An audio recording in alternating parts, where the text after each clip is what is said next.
Senhores telespectadores, abrimos mais uma vez a nossa sala de conversa para um papo sobre assuntos que interessam a nossa comunidade. O nosso convidado de hoje é o professor João Rosendo Filho, que atuou aqui em Patos durante vários anos, principalmente na direção do Colégio Diocesano de Patos. João, seja bem-vindo à nossa sala de conversa. Luiz Gonzaga, primeiro eu agradeço a deferência que você teve em me convidar para esse papo, que há muito nós já havíamos contactado a respeito disso.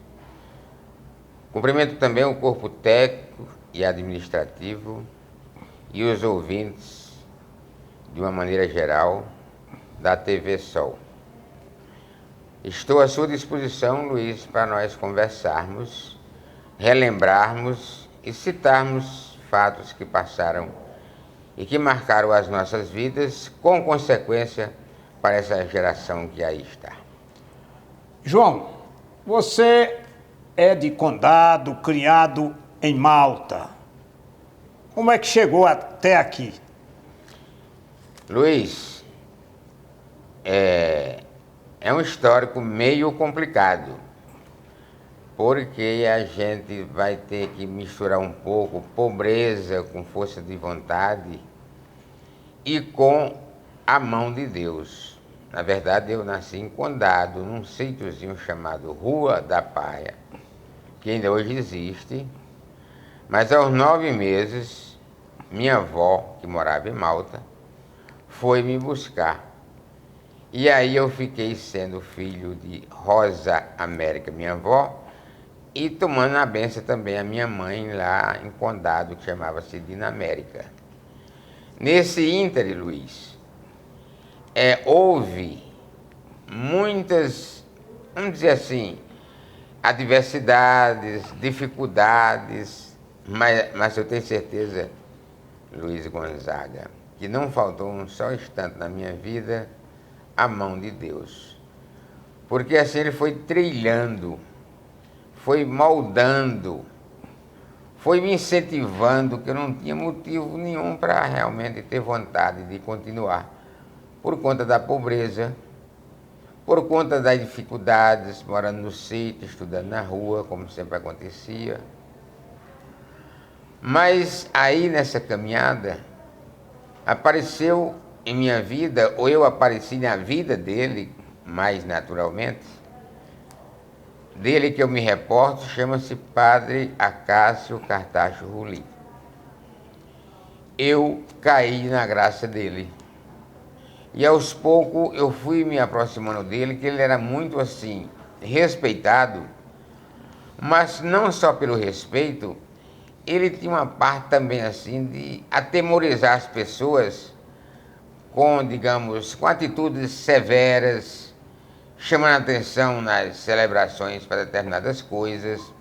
E eu não vou mentir que naquela época eu tinha medo de conversar com o Padre Acácio, com medo dele me dispensar, porque eu vinha do sítio à noite, comia na casa dele à noite, ia para o colégio à noite, depois voltava, dormia na casa dele por um convite que ele me fez, que me surpreendeu, e depois, 5 horas da manhã, eu me levantava para voltar para o sítio, para dizer uma coisa assim, bem antiga, Lula, para pegar o jumento, botar a cangalha e as anguretas e buscar água na cacimba. Que era a sua obrigação. E era a minha obrigação em casa, tá entendendo? Para ajudar, porque todos eram pobres, tá entendendo? E assim foi, Luiz, foi até que eu terminei o ginásio. Lá em Malta, no Dom Zacarias. Dom Zacarias. Né? Que eu sou grato a todas essas passagens. Depois eu vou me reportar à Fundação Francisco Mascarenhas, se eu me esquecer, para eu fazer umas considerações acerca da Fundação Francisco Mascarenhas. Então, veja bem, Padre Acácio me chamou depois e disse: e agora a sua vida vai ser o quê? Eu digo: voltar por si, padre, eu não tenho para onde ir. Ele, na época, ele já era ele foi vigário em Malta 42 anos, Padre Cássio. 42 anos. O povo queria muito bem a ele, suportava a maneira dele, o modo de viver, as brigas dele, os carão que ele dava nas mulheres, que estava com batom, com vestido comprido, aquela coisa toda. E eu sempre, além de respeito, tinha o reconhecimento e tinha o medo também. Eu não vou mentir, há momentos que eu tinha medo, digamos assim, das tiradas de Padre Cássio. Ele disse, eu vou lhe ajudar. Nós estávamos na mesa de fazer refeição, ele foi lá dentro do quarto, trouxe um papelzinho, um lápis, aí fez um bilhete para Monsenhor Vieira. Monsenhor Vieira, estou entregando em suas mãos um rapaz que tem futuro. Ajude-o, Padre Cássio. Aí eu vim aqui a Patos, eu acho que eu nunca tinha vindo aqui a Patos, não sei, acho que não. Todo enrolado, todo desorientado, mas com muita perseverança, Lula. Vontade de estudar, muita vontade de estudar e de ser alguma coisa na vida, essa que é a verdade, né? Essa que é a verdade. Procurei saber como eu falava com o Monsenhor Vieira, e era difícil. O Monsenhor Vieira era uma autoridade de respeito. Olha que esse governador, vice-governador, prefeito tinha Nessa época força. Eu acho que ele já tinha sido eleito deputado federal. Eu acho que já tinha sido eleito, estava arrumando a gaveta para entregar a Duval, tá entendendo? E então foi quando eu entreguei para ele que eu não sei, Luiz, eu disse a você, olha, como eu consegui me aproximar do Monsenhor Vieira, primeiro pela autoridade que ele era, pelo respeito que as pessoas tinham, aquela batina dele tinha uma força muito grande, e depois disso ele naquele corre-corre de arrumar a casa para ir embora, ser deputado federal, tomar posse. E então eu entreguei a Monsenhor Vieira o bilhete que Padre Cássio mandou. Ele olhou assim, botou a mão na cabeça, disse, por que você não chegou ontem? A Cássio achou de mandar você hoje. Eu fiquei calado. Não tem nada não. Aí deu as coordenadas como eu chegar em João Pessoa para eu falar com Duval. Que aquelas alturas ele já era o diretor do estadual. Exatamente. E eu também, né, perseverava nessa linha também vamos dizer assim, de força, porque no diocesano funcionava até certo ponto um regime de força. Mas força para quê? Para enquadrar aquelas pessoas que se desalinhava, né, como você sabe muito bem disso, que você é prova presente de tudo isso que eu estou falando, que você há 40 anos representa para o meio de comunicação esportivo, e o seu nome sempre bem leiloado pelas pessoas que lhe admiram, como eu. E então eu consegui chegar em João Pessoa e consegui falar com Duval. Eu não conhecia Duval. Conheci Duval também teve uma surpresa quando Monsenhor Vieira. Por que Duval teve uma surpresa? Monsenhor Vieira tinha composto com Duval a relação dos primeiros funcionários do Colégio Estadual. Né? Tudo definido.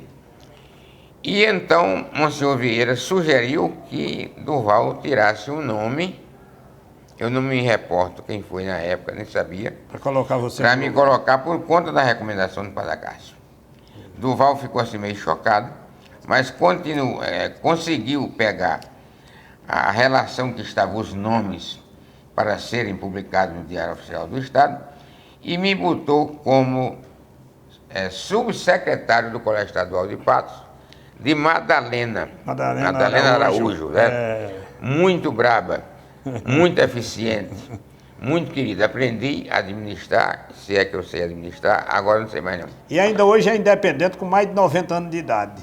E tem uma vontade louca de me ver. Eu sou sem vergonha que vou a João Pessoa e não faço uma visita, mas vou fazer uma visita a ela. Aí, Lula, eu volto para Patos. Feliz da vida, porque eu já tinha um espaço, né? Eu já tinha um espaço reservado para mim. Antes, Luiz, eu fui prefeito do internato. O estadual antigo,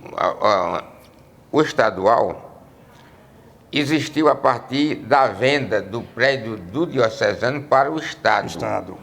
Então, existia no diocesano um regime de internato. Aqueles rapazes que vinham das cidades, que tinham condição financeira, vinham de Campinas, vinham de Sousa, de Cajazeiras, para ser aluno do colégio diocesano. E ficavam em regime de internato. Então funcionavam os dois juntos lá na Praça João Pessoa. Na Praça João Pessoa. O diocesano funcionou lá até o final de 1966. Isso aí. Né? E então eu fico como prefeito de internato. O prefeito de internato é aquele cara chato. Não é porque ele queira ser chato. Porque os alunos, por exemplo, você sabia que havia uma reciprocidade. Muitas moças vinham para ser internas do Colégio Cristo Rei. E muitos rapazes vinham para ser internos do Colégio Diocesano. E no domingo tinha a saída. Um era masculino, o outro era feminino. Exatamente. Não tinha turma mista ainda. Não. E então o domingo era, digamos assim, o dia mágico para eles se namorarem, para eles trocarem ideia. E qual era o instrumento do prefeito? No caso, eu. Era apontar para Duval, para o diretor, dizendo que aquele aluno faltou à sala de estudo tal tarde, tal manhã, não foi realmente fazer as atividades extras. Aí simplesmente o aluno era cortado da saída. Passava 8 dias esperando. O prefeito tinha que ser dedo duro, né? Tinha que ser dedo duro, mas pagava caro. O que eles puderam rasgar de mim, tá entendendo? Pô, eu não tinha muita coisa, tá entendendo? Mas eles rasgavam, quebravam a parede de gilete, tá entendendo? Tudo para revidar. Mas tinha que botar para você ficar com um pouquinho, pelo menos, de força, sem ser imposta por meios simpáticos. Para impor disciplina, né? Uma disciplina. Disciplina que era básico naquela época, se não fosse isso... Agora, o que Patos sabe muito, e nós da nossa geração, é o quanto o diocesano representou para a cidade de Patos. Isso aí foi a importância. O diocesano antigo e o diocesano novo. É verdade. Veja que Monsenhor Vieira, com aquela batina dele, Monsenhor Vieira era reverenciado. Primeiro, era um dos maiores oradores sacros do Norte-Nordeste, em regime de divisão diocesana. É verdade. Depois disso, falava com uma facilidade de fluência muito grande. Né? Com uma facilidade de fluência muito grande. E depois disso, tinha mais a facilidade de conversar com todo mundo. O senhor Vieira juntava uma plateia de 400 pessoas e você passava... Era como João Agripino. João Agripino ele podia passar o dia todo falando. A facilidade de comunicação era impressionante. E João Agripino, quando vinha aqui, porque a transação da venda do colégio diocesano para o colégio estadual foi feita no governo Pedro Gundim. Foi. Por R$25 mil. Né? Salvo engano... R$1.000 não, um cruzeiro, não sei como. Salvo engano, o diocesano, a venda foi em 1960. Eu sei que João Agripino participou dessa negociata, não sei se já na condição de governador eleito ou se candidato... acho que era deputado federal. Deputado federal. Porque ele foi eleito em 65. João Agripino? Foi eleito em 65. E João Agripino tinha uma voz cavernosa que você ouvia 2, 3, 4 horas e não se cantava, né? E realmente, quando ele vinha aqui, ele era hóspede do hospital. Ele só ficava hospedado no hospital, né? Nessa época, o diretor era o Dr. Moacir Dantas. Cavalcante. Gente muito boa, professor de biologia. Meu professor de biologia. Pois é. E ele sempre ia lá no diocesano cumprimentar Monsenhor Vieira.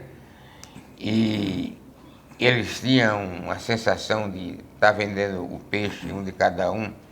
O Estado vendendo o peixe que tinha desembolsado o dinheiro para que Patos tivesse o seu colégio estadual. E Monsenhor Vieira vendendo o peixe da diocese, dizendo que tinha facilitado a transação para que isso ocorresse. E foi o que aconteceu. Né?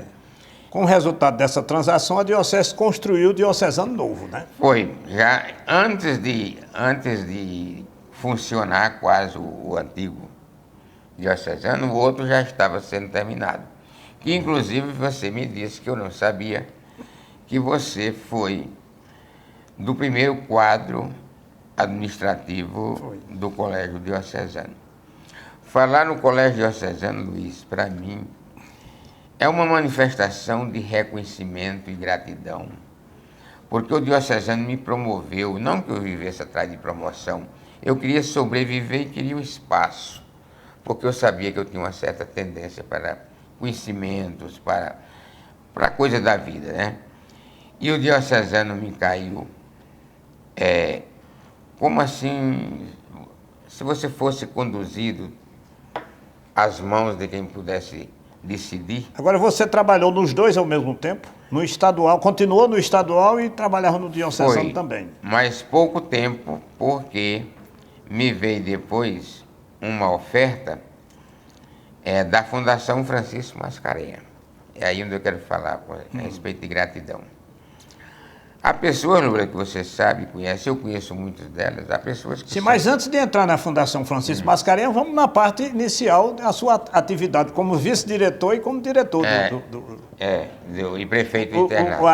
A Francisco Mascarenhas foi meio paralela, mas primeiramente você foi... Mas eu não demorei quase nada na condição mais de prefeito internado. Né? Não, eu sei, prefeito internado, eu sei disso. Agora, eu continuei no diocesano, continuei no estadual, à noite, que era só à noite, e para chegar ao diocesano, eu teria que fazer uma retrospectivazinha. Como foi que eu cheguei no diocesano? Né? Não sei se cabe agora, se não. Não, vamos agora, porque fica mais ou menos na ordem cronológica. A verdade é que eu... Vamos deixar essa questão aí do diocesano para o próximo intervalo. Vamos fazer, aliás, para o próximo bloco. Vamos fazer o intervalo agora. No próximo bloco a gente entra nesses detalhes do diocesano, que é, vamos dizer assim, o seu vínculo maior com a cidade de Patos. Com certeza.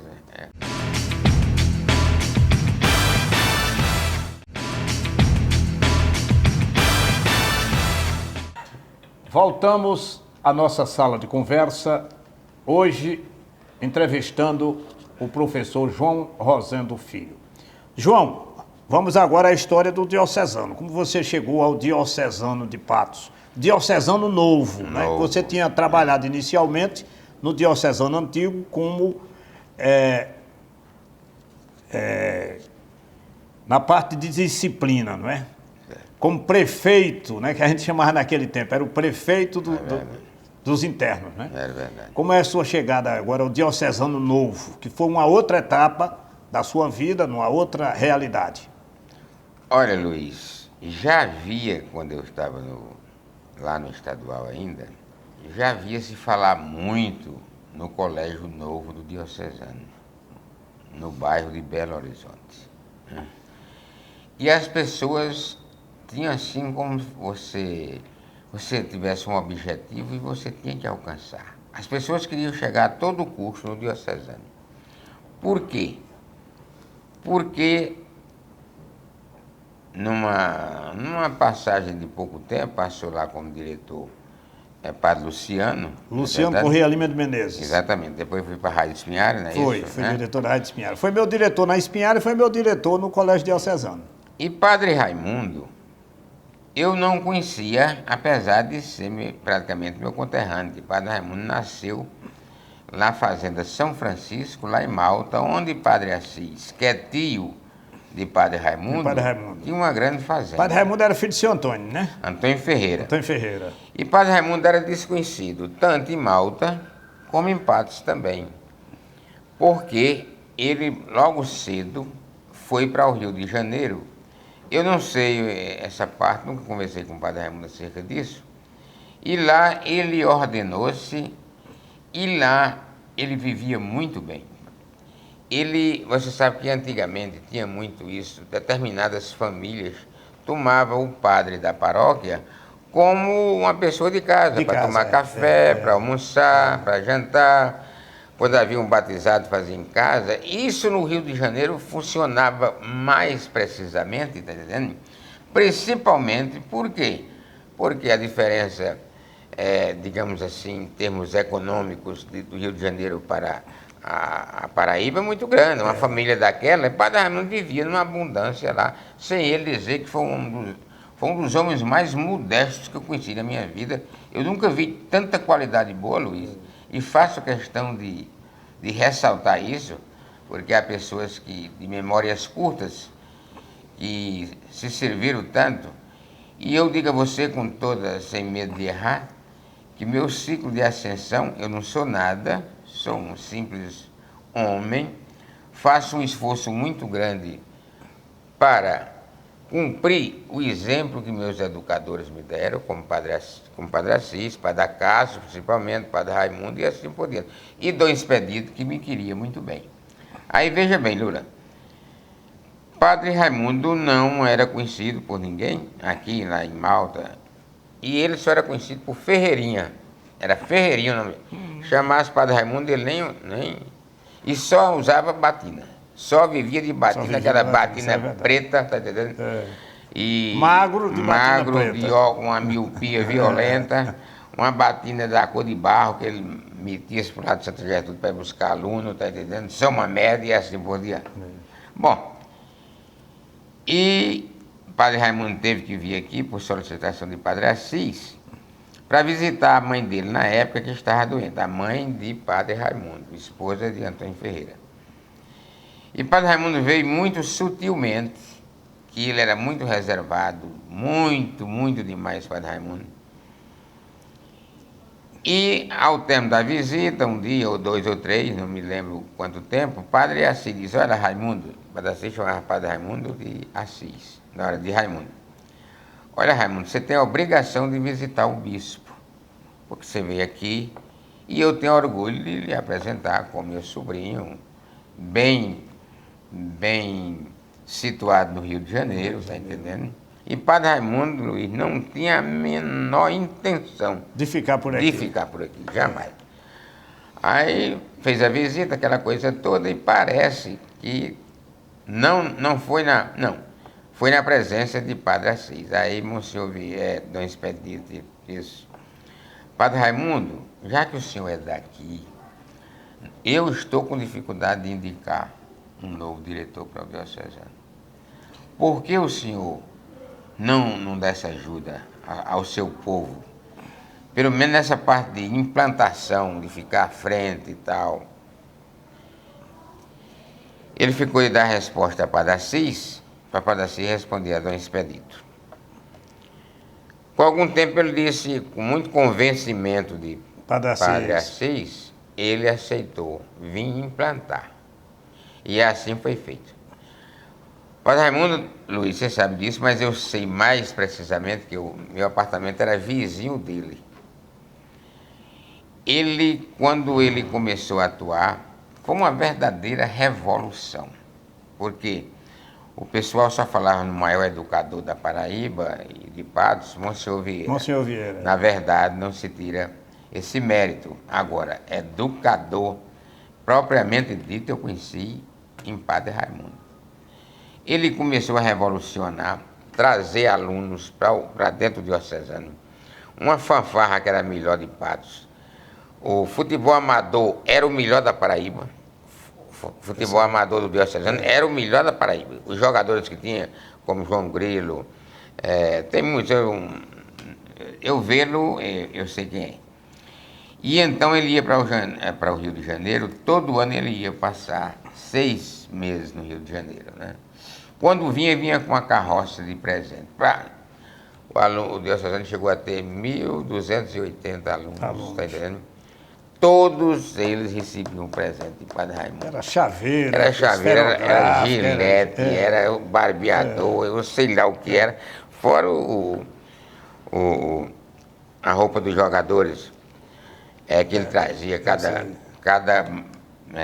digamos assim, cada um mais bonito e mais chamante, assim, e tudo com dinheiro gosto, dele, né? Tudo com dinheiro dele, era impressionante. Eu me lembro disso porque ainda hoje minha esposa Arlene lembra desses presentes que Padre Raimundo trazia para os estudantes. Né? Demais. Ela foi estudante, ela foi aluna lá do... Aí foi quando começou, nessa época, eu continuava sendo vice-diretor de Padre Raimundo. De Padre Raimundo. Mas ele me fez de tesoureiro também, acumular tesoureiro e vice-diretor.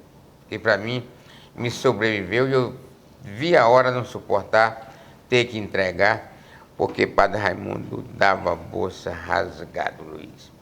Tinha a mensalidade de uma filha do Dr. Olavo, por exemplo, de Alcides Candeia, de outras dúzias, tá chegado?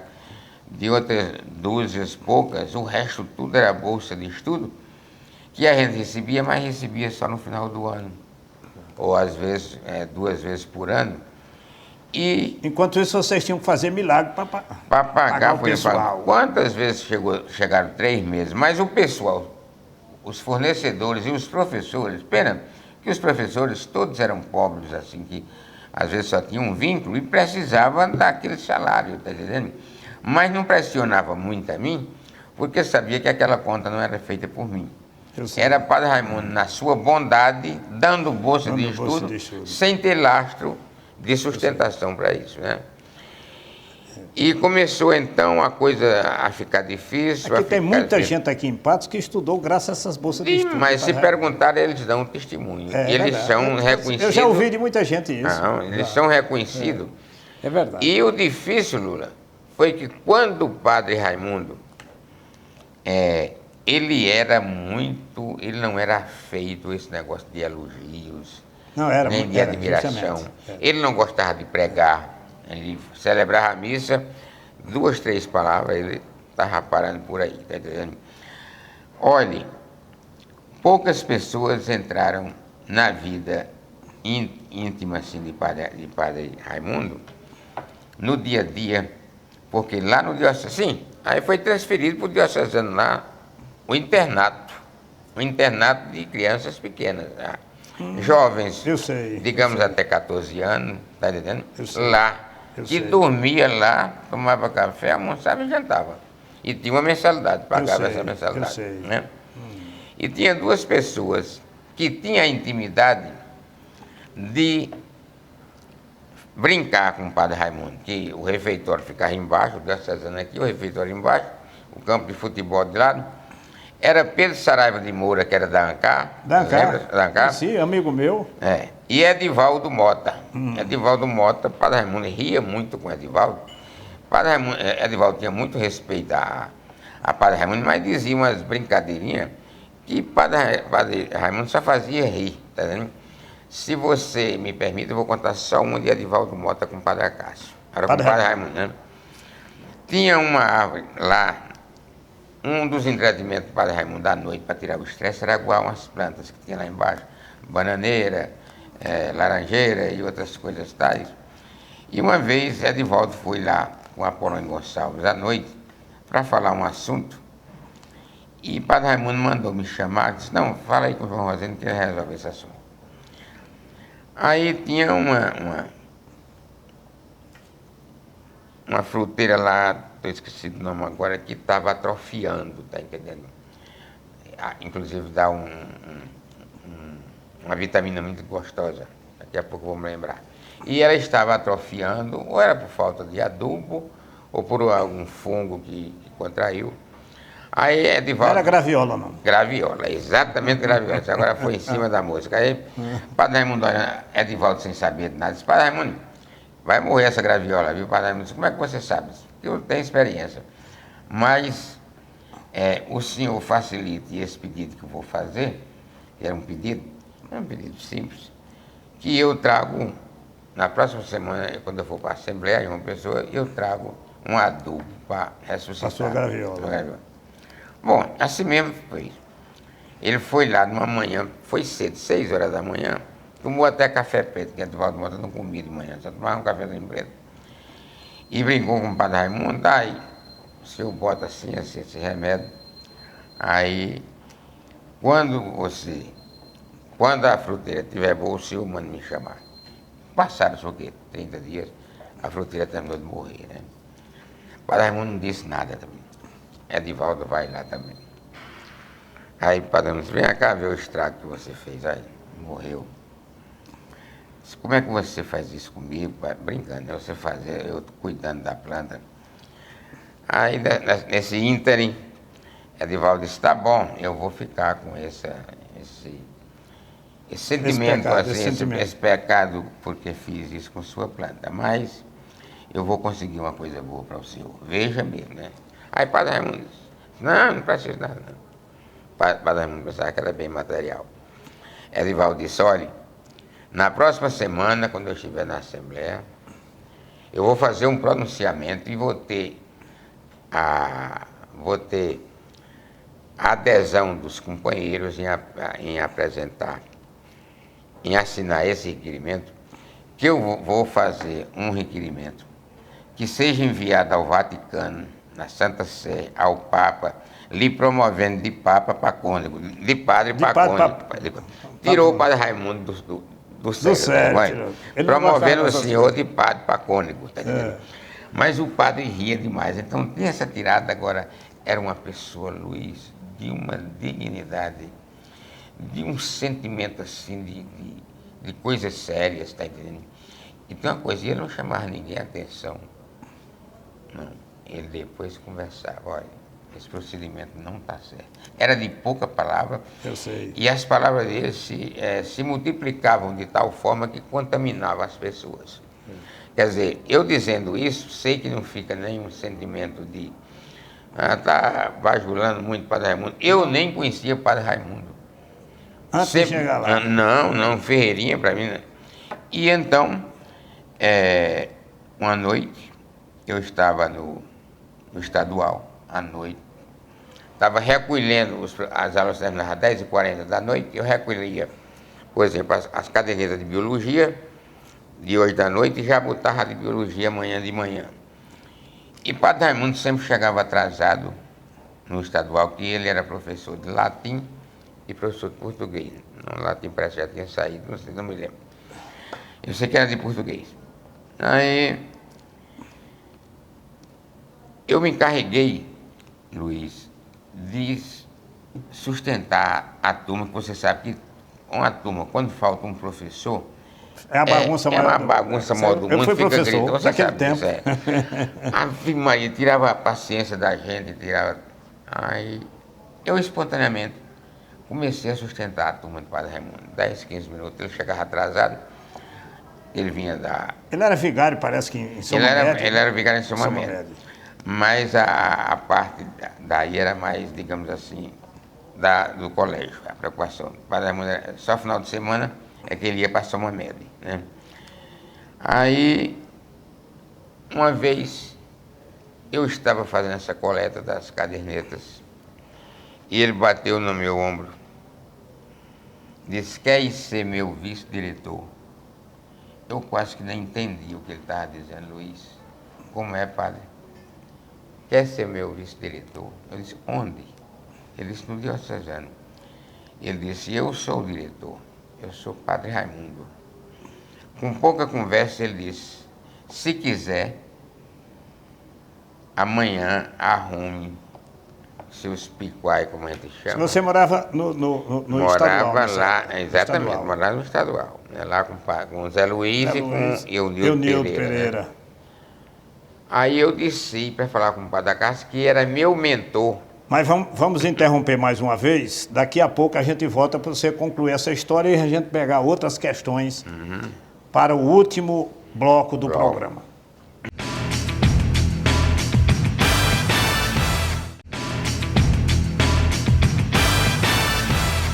Voltamos à nossa sala de conversa com o professor João Rosendo Filho. João Rosendo, aí, diocesano, até que ano?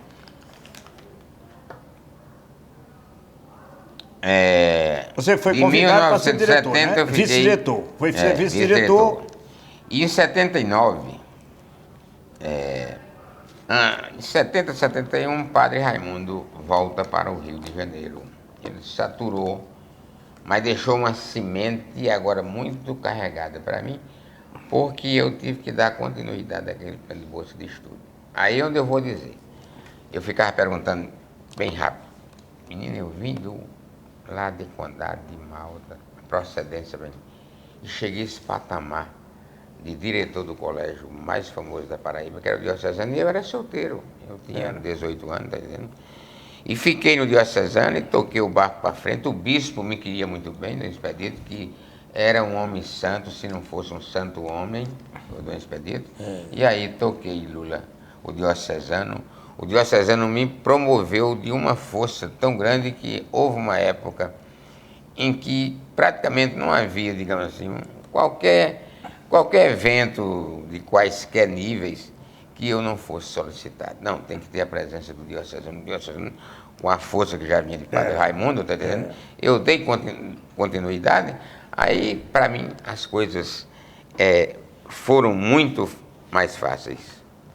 Aí ficou até, assumiu a direção do diocesano, mais ou menos em 79, mais ou menos. Foi, exatamente. 79. Foi, exatamente. Mas em 83 você deu outra passada para um estágio onde você, inclusive, terminou se aposentando. Pensa uma bênção de Deus. Eu sempre fui uma pessoa assim, eu sou um abençoado por Deus, porque sempre me amparou. Me joga numa seleção que estava havendo em Bananeiras, na Universidade Federal. E lá eu passei nessa seleção, fiquei em Bananeiras. Bananeiras nessa época só tinha o Colégio Agrícola. Colégio Agrícola, né? E eu era professor de português e à noite eu era o orientador educacional, porque em Bananeiras tinha o regime de internato. Tinha aluno de todos os estados da federação. Vital de Negreiros. E veja por que foi que me procuraram. Primeiro pela experiência que eu tinha como prefeito de internato, aquela coisa toda, e foi na época em que começaram a se manifestar os primeiros indícios de droga, tá entendendo? Os internatos já mexendo com isso. E a Lírio veio aqui em Patos, que era o diretor atual. Alguém zoou na cabeça dele, porque se leva João Rosendo, que tem uma experiência muito boa, para ele participar dessa... A Lírio Trindade Leite. A Lírio Trindade Leite foi diretor 3 vezes.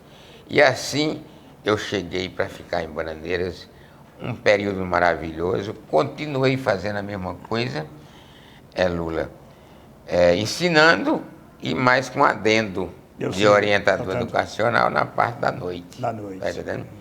Que ontem eu falei, esqueci de dizer a você, quando eu fui para João Pessoa, por motivo de saúde da minha filha, então, quando chegou em João Pessoa, eu fui transferido, eu fui ser coordenador, você não sabe disso, eu fui ser coordenador do supletivo da Universidade Federal. A Universidade Federal tem um supletivo diferenciado e demais, porque é o supletivo com aula diária e todas as disciplinas, em parceria com o governo do estado. Pois é. E eu fui ser coordenador, quer dizer, era saindo de um canto, caindo no outro, acoplando. E assim continuou, Lula. Mas agora, na UFPB você terminou se aposentando. Agora faltou aqui alguns detalhes. Por exemplo, nesse período que você estava em João Pessoa, você foi diretor da 6ª região de ensino. Chamado CRED. O CRED. Nessa época, isso é um cargo do governo do estado e você continuava vinculado à universidade. Como foi isso? Foi uma sessão. Nessa época, Rivaldo Medeiros fez esse convite a mim, que Rivaldo era meu compadre, a quem eu devo favores a ele, tá entendendo? Continuo devendo e retribuo em forma de oração, porque, Lula, há 2 coisas que eu não teria, digamos assim, acanhamento de chamar e dizer a essa juventude que aí está: seja grato às pessoas, seja realmente reconhecido, porque o reconhecimento e a gratidão é uma coisa cativante. Agora me diga uma coisa, como é que você se virava? Você era amigo de Edivaldo e era amigo de Rivaldo, e aí? Aí o seguinte, Rivaldo não era político, Edivaldo era e nós éramos políticos, e eu ainda hoje, de vez em quando que eu me lembro, eu rezo por Edivaldo, que eu queria muito bem Edivaldo e ajudei-o muito com bolsa de estudo, e ele ajudou o diocesano. Aí aconteceu na frente que os 2 se juntaram, se aproximaram, e Edivaldo leva Rivaldo à prefeitura. A prefeitura de Patos. Mas você sabe que Rivaldo não era de fácil sessão. Não, isso aí Quando Edivaldo quis puxar o freio de mão, ele disse: não, senhor, como se diz, eu já tenho pés para caminhar por mim mesmo, e deu demonstração. Aí houve um estremecimento, doeu em mim, porque quem botou Rivaldo Medeiros na política foi Edivaldo Mota. E depois os 2 romperam. Agora, eu, na condição de apolítico, não tinha obrigação de seguir nenhum nem outro. Não tinha obrigação. Foi o que eu fiz. E fiquei... A minha amizade com Edivaldo afastou um pouquinho de Rivaldo Medeiros, continuou. Porque aí na frente você vai ver que eu fui representante do MEC na Paraíba, nos dois Também por indicação dele. de Rivaldo Medeiros. A essas alturas já como deputado federal. Já como deputado federal, que realmente ele tinha um poder assim, quando ele queria fazer as coisas que ele comandava, e houve um voto em Minerva que Raimundo Lira, na época, era senador, e que era o coordenador da bancada do seu estado. E parece que ele quis desviar um pouco essa função, e Rivaldo levantou-se, bateu na mesa que alguém contou e disse, não, essa vaga está para o professor João Rosendo. Sou profundamente grato a ele. Agora, eu não podia deixar, Luiz, essa oportunidade.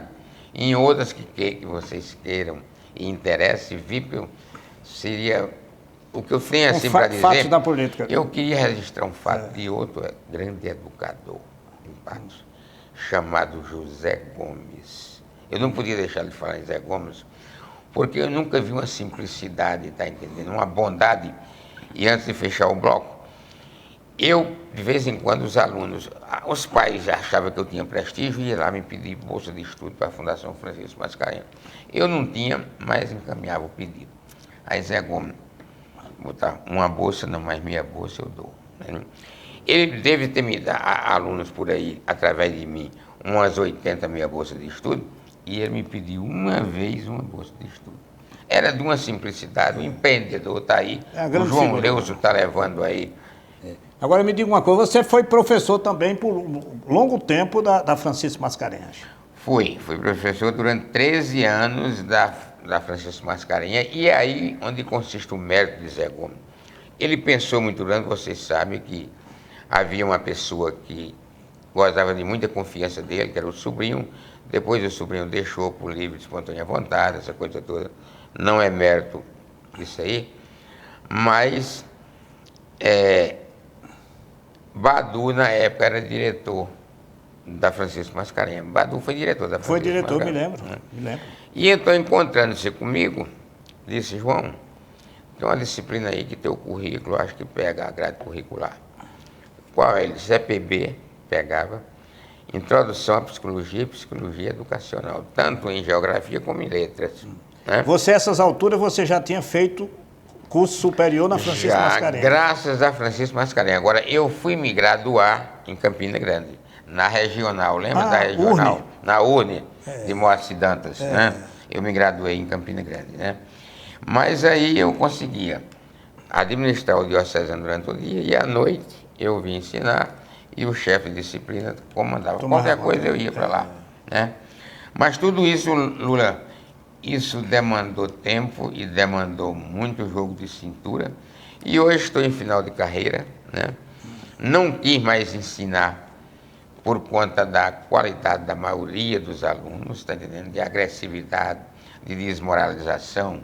Você, naquele tempo, você era respeitado, você era realmente submetido à hierarquia, a bons costumes. Hoje não. O aluno, para lhe desmoralizar, é muito fácil. Eu preferi aderir a um segmento que me deu muita força, porque quando eu me aposentei, eu tive um começo de depressão por ociosidade. Eu tinha 3 segmentos seguidos, ocupados de manhã, de tarde e de noite como educador, orientador educacional. Mas aí foi os movimentos de igreja.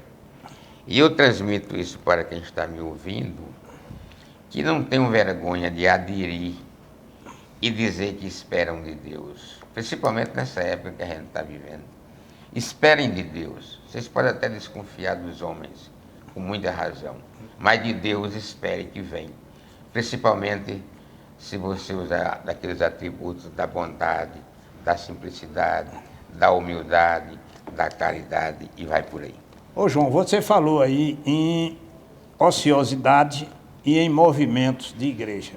Eu, há algum tempo atrás, eu lia uma matéria na internet de um médico tratando de depressão. E ele saía destrinçando o que era depressão e fazia uma conclusão interessante. Ele dizia que um dos maiores remédios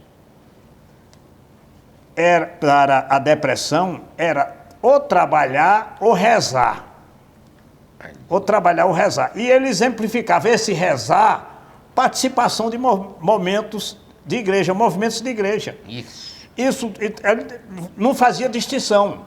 Esse movimento pode ser evangélico, pode ser de católico, pode ser de qualquer denominação. Você começa a participar do movimento, você começa a se movimentar, você começa a ter finalidade na vida, e a depressão desaparece.